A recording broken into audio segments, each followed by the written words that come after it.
درود دوست عزیز، من دیبا نوروز نژاد هستم. به کانال سکرت آف موویز خوش اومدی. این ویدیو متعلق به قسمت 7 سریال بامباشکابری یا نیمه تاریک من هستش. لطفاً کانال رو سابسکرایب کن که ما رو گم نکنی. همین که اکرم میخواد همه چیزو تعریف کنه، متین اسلحه مأمور کناری رو برمیداره و شلیک میکنه به همدستش. میخواد به لیلا و پدرش هم شلیک کنه که رفیق کمیسر به سر متین شلیک میکنه. نوین وقتی که همه چیزو برای کنان تعریف کرد، به پسرش میگه تو حالت خوبه؟ یه چیزی بگو. پسرش میگه مکالمه سختی بود، قبول دارم، ولی این حرفا رو با آدم اشتباهی گفتی. نوین متوجه میشه که با شخصیت دوان روبرو شده. دوان میگه وقتی پشت تلفن حرف زدی فهمیدم که اشتباه گرفتی. پس تصمیم گرفتی که کنعان رو درمان کنی. نوین معذب میشه و میخواد بره که دوان میگه من ترسوندمت، به نظرم بایدم بترسی. سرش داد میزنه و بعدم پشیمون میشه و میگه معذرت میخوام، من که با تو مشکلی ندارم. تو با کنعان خوب رفتار کردی، دوستش داشتی، حمایتش کردی، همه محبتت رو بهش دادی. یه وقتایی هم بهتون حسودی کردم. نوین میگه تو هم پسر منی. دوان میگه مسخره بازی رو تمومش کن. من پسر تو نیستم. به خاطر همینم این بلاها رو سر من آوردین. دروغ گفتن رو تموم کن. نوین میگه مگه چند تا مادر یه همچین چیزی رو تجربه میکنن؟ منو درک کن. دوان میگه اونی که باید درک بشه من هستم، نه تو. اکرم از لیلا میپرسه دخترم اینا کی بودن؟ لیلا میگه یه سریا هستن وقتی که نزدیک میشیم جلومونو میگیرن. اکرم سعی میکنه با حرف اینکه ما میترسیم که بلایی سرت بیاد لیلا رو از این راه برگردونه، ولی لیلا میگه من از کسی ترسی ندارم، هر چی میخواد بشه. اکرم خداحافظی میکنه و میره. شاهینده هم پشت درها مونده و مامورا راهش نمیدن. دوان تمام کارایی که کرده بوده، کشتن حمدی آتیلبای و سوزوندن عرفان و کشتنش رو برای نوین تعریف میکنه و میگه آخر این ماجرا یا من میرم زندان یا یکی منو میکشه. کنارم با من میاد، نمیشه کاریش کرد. فکر میکنی که دوست دارم این کارا رو بکنم؟ شماها منو فرستادین توی تاریکی و کنعان رو دوست داشتین، اونو توی آغوش گرفتین. ولی بیشترین کسی که به آغوش نیاز داشت من بودم. شما از من یه عروسک درست کردی. میتونی از اینجا بری پیش پلیس یا اینکه به من ملحق بشی. انتخابت رو بکن. اکرم میاد بیرون و قضیه داخل رو برای زنش تعریف میکنه و شاهینده میگه این قضیه اینجا تموم نشد. یه جوری امروز قصر در رفتیم، اما لیلا هر لحظه ممکنه همه چی رو بفهمه. توران وارد خونه پسرش میشه و نوین هیچی نمیگه که این شخص دوانه. دوان هم نقش کنان رو بازی میکنه و اونا هم خداحافظی میکنن و میرن. بعدش دوان به ادریس زنگ میزنه و جریان رو تعریف میکنه و میگه این کنعان و این دختره با همدیگه دارن عشق و عاشق بازی میکنن. بوسیدن و بغل کردن و اینجور چیزا. ادریس میگه بیا حالا که اول راهیم بیخیال شیم و برگردیم. ولی دوان قبول نمیکنه و میگه دیگه سعی نکن که منو از راهم جدا کنی. طاهر از زنش میخواد که طلاهاشو بفروشه و پولشو بده که اکرم بدهیاشو بده. ولی این نورای شروع میکنه به داد و بیداد کردن و بحثو به یاسمین میکشونه و بعد از اینکه طاهر میره از گوشی طاهر شماره یاسمین رو بر میداره و میندازه تو گوشی خودش و به یاسمین پیام میده که این شماره جدیدمه. جلوی دادستانی توران به زنش میگه تو چرا این حال هستی؟ نوین میگه من همه چیزو به کنعان گفتم. توران از واکنشی که از پسرش دیده بوده متوجه میشه که اون دوان بوده. نوین میخواد با شوهرش صحبت کنه راجع به چیزایی که مخفی کرده و توران میگه میام خونه صحبت میکنیم. کنان با تلفن مراد از خواب بیدار میشه و متوجه جریانی که توی دادسرا برای لیلا افتاده میشه. کمیسر رفیق از آخرین تماسای متین متوجه شده که با یه شرکتی تماس گرفته.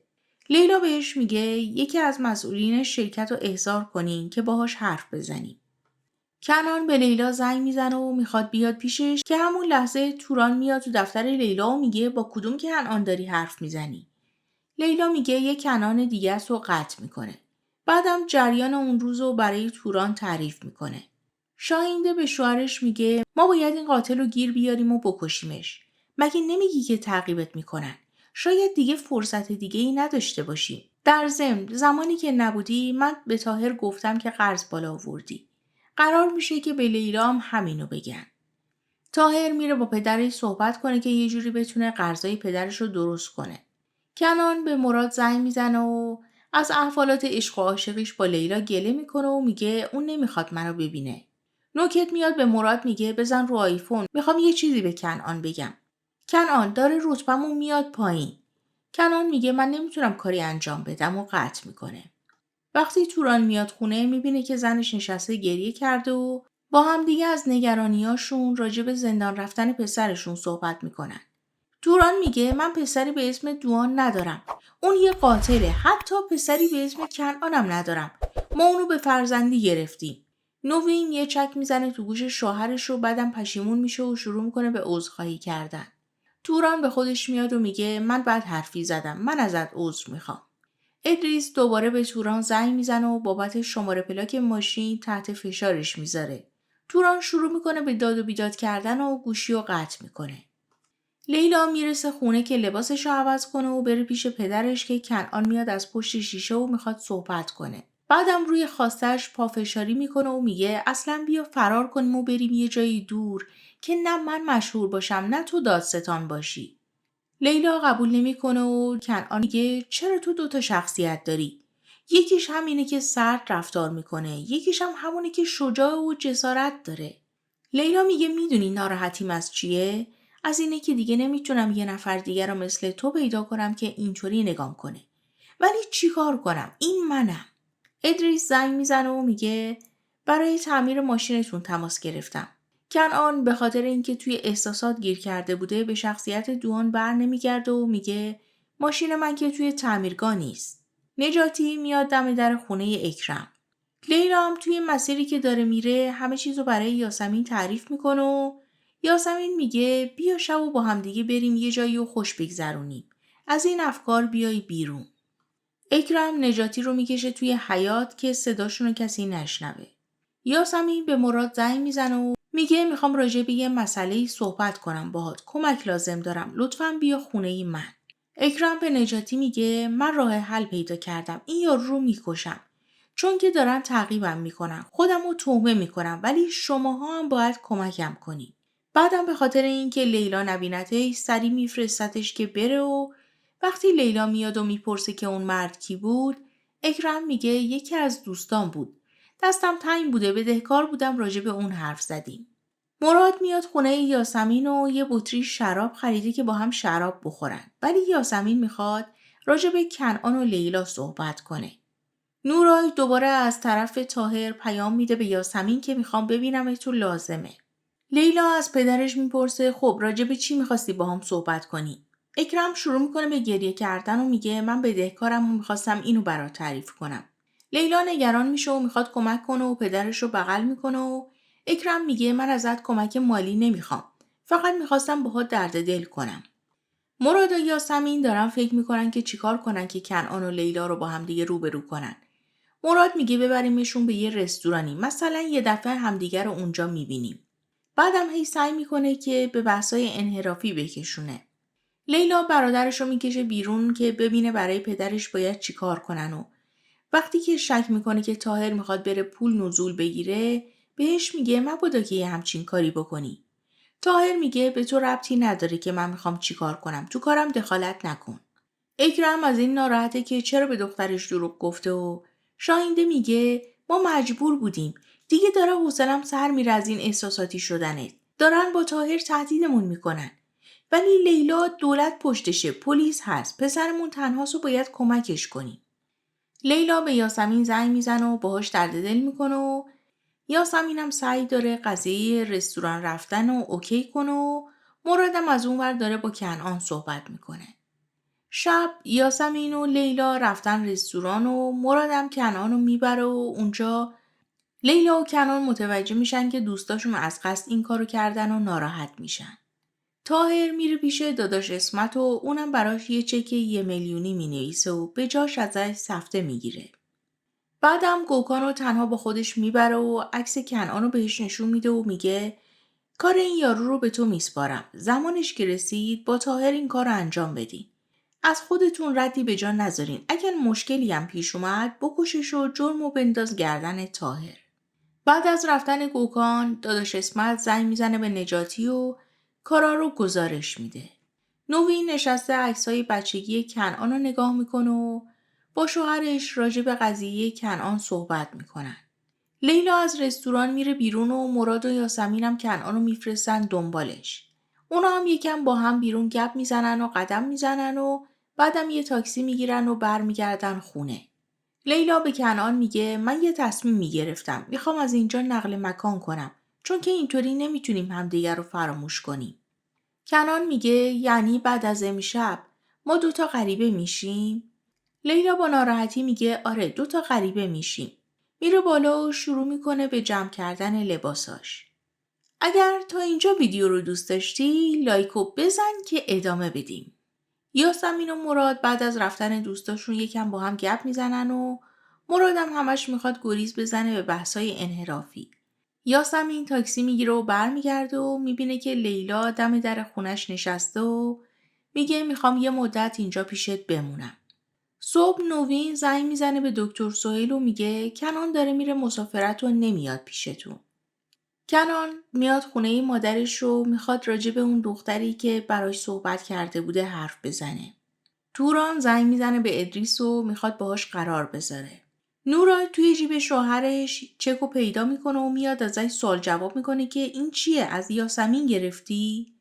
طاهرم مسخرش میکنه و میگه آره به خاطر اینکه باهاش باشم چک 1,000,000 بهم داده. نورای عصبانی میشه و میاد از گوشی طاهر به یاسمین پیام میده و باهاش قرار میذاره. اکرم خودشو تومه کرده و ادریس داره دنبالش میره و اکرم هم به زنش گزارش میده. کنان جریان عشق و عاشقیش با لیلا رو برای مادرش تعریف کرده و نوین میگه خب اینجوری شرایط سخت میشه. تو حالت عادی بود میگفتم اصلا تسلیم نشو ولی الان نمیشه. اون دختره که نمیتونه شغلشو بذاره کنار. کنان میگه نه نمیشه ولی من یه فکرایی کردم. کمیسر رفیق نجاتی رو به خاطر تلفنی که متین به اون شرکت کرده بوده احضار کرده. اونم میگه من اطلاعی ندارم. ما 10 کارمند داریم و شماره تلفنم که به نام شرکته. اما اگر چیزی باشه آماده همکاری هستیم کمیسر. ادریس زنگ میزنه و شخصیت دوان برمیگرده. ادریس میگه من با توران قرار دارم ولی این اکرم رو چی کار کنم؟ دوان میگه تو برو به قرارت برس من کار اکرم رو حل میکنم. تا زمان پخش اخبار وقت دارم. نوین با سینی کیک و چایی میاد و دوان میگه من باید برم از محل کارم زنگ زدن. نوین دستشو میکشه و میگه دوان بشین. دوان میگه چطوری فهمیدی؟ نوین میگه من همه جوره دوستت دارم. هر کاریم که کرده باشی دوستت دارم. تو آدم بدی نیستی. تو فقط مریضی. دوان شروع میکنه به گریه کردن و میگه بچگی ما ازم گرفتن. صدام در نیومد. نوین ازش عذرخواهی میکنه و میگه منو ببخش. من فقط میخواستم که خوب بشی. فکر کردم که به مرور زمان همه چیز حل میشه. میخوام بدونم که تو چی تجربه کردی. میخوام شریک غمهات بشم. دوان میگه باشه. اگر میخوای واقعا منو درک کنی میخوام ترتیب ملاقاتت با یکی رو بدم. موقعی که دوان داره میره نوین بهش میگه باشه جایی که گفتی میرم. اما یه سوال میخوام بپرسم. بین کنعان و لیلا چه اتفاقی افتاده؟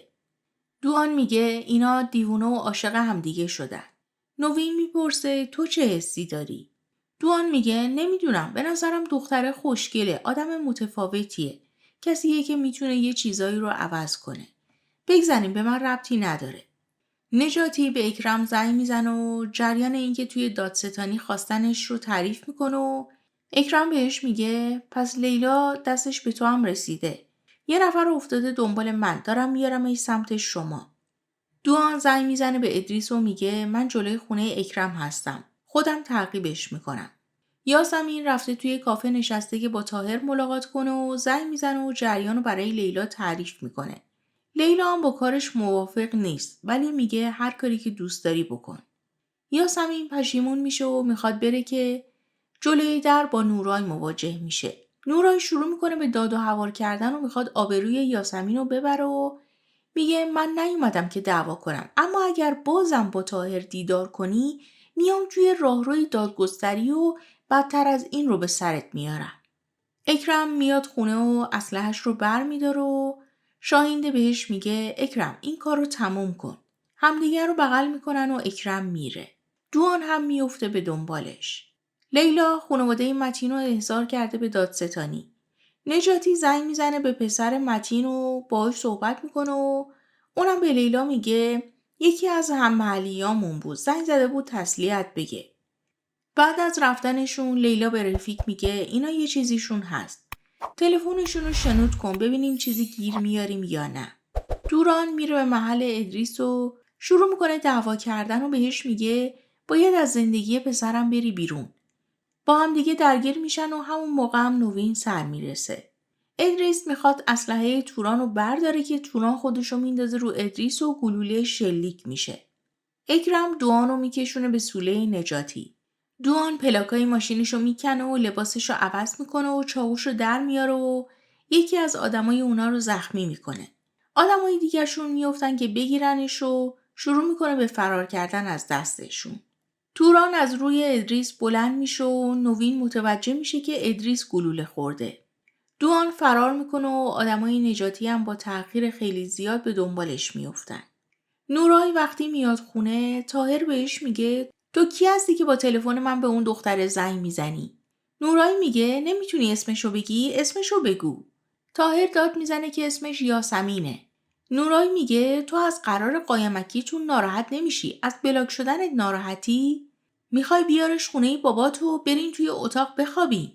طاهر یه سیلی میزنه بهش و گوشیشو خورد میکنه. نورای حمله میکنه به طاهر که من نمیذارم اون زن تو رو از دستم بگیره. طاهر میگه سالها پیشم همینجوری اومدی بین ما دوتا، اما الان نمیذارم بینمون رو خراب کنی. دوان میبینه که نوکت کلی بهش پیام داده و به ادریس زنگ میزنه و نمیتونه باهاش در تماس باشه. لباساشو بر میداره که برای اجرای اخبار بره. رفیق کمیسر صدای پسر متین رو برای لیلا میفرسته که توش اسم نجاتی رو آورده بوده. دوان توی اتاق گریم چرت میزنه و کنعان بیدار میشه و به خودش میاد. یاسمین بعد از اون اتفاقی که با نورای براش افتاده به مراد زنگ زده و مرادم اومده و کلی آرومش کرده و باهاش قدم زده تا خونه. یاسمین میگه میشه بغلت کنم؟ مراد میشینه روی یه سکو و یاسمین بغلش میکنه. همون موقع هم طاهر با یه دسته گل داره میاد برای عذرخواهی که این صحنه رو میبینه و خیلی ناراحت میشه و برمیگرده. لیلا تلویزیون رو روشن میکنه و میبینه که کنعان داره اخبار میگه. بعد از تموم شدن خبرش با مقدمه چینی زیاد مطرح میکنه که من به خاطر شرایط زندگیم و اینکه به ندای قلبم گوش دادم میخوام یه مدتی از این شغل فاصله بگیرم یا یه بازنشستگی طولانی مدت میتونه باشه. پلین میاد به نوکت خبر میده که کنعان داره استعفاش رو توی برنامه زنده میخونه. نوکت به مراد زنگ میزنه و مرادم مجبور میشه که بره. نوکت میاد به کنعان میگه چطوری میتونی همچین کاری بکنی؟ مگه بچه بازیه؟ هیچکی نمیتونه منو وسط راه بذاره و بره. کنعان میگه تو وسط راه نمیمونی. باید اینطوری میشد. بهم اعتماد کن. بعد از رفتن کنعان نوکت میگه من اینو فراموش نمیکنم. کنعان استرک. یاسمین میاد خونه و میبینه که لیلا هم اخبار رو شنیده. به لیلا میگه اون به خاطر تو این کارو کرده. وقتی که اکرم میاد خونه و به زنش میگه که چه اتفاقی افتاده، شاهینده بهش میگه تو نتونستی از پس یه کارم بر بیای. کنعان گوشیو میذاره رو حالت هواپیما و میره لب دریا. اکرم بعد از رفتن دوان یه ساعت پیدا کرده بوده اونجا. ساعتو میبره میذاره زیر ذره بین. روی ساعت اول اسم و فامیل کنعان نوشته شده. KO. کنعان میخواد سوار ماشینش بشه که متوجه میشه لیلا با چترش داره میاد به سمت ساحل. بدون هیچ حرفی همدیگر رو بغل میکنن و میبوسن. مرسی که تا اینجا همراه هم بودی. به نظرت عشق کنعان و لیلا میتونه باعث بشه که شخصیت دوان درمان بشه و کنار بره؟ تا ویدیوی بعدی خدا نگهدار.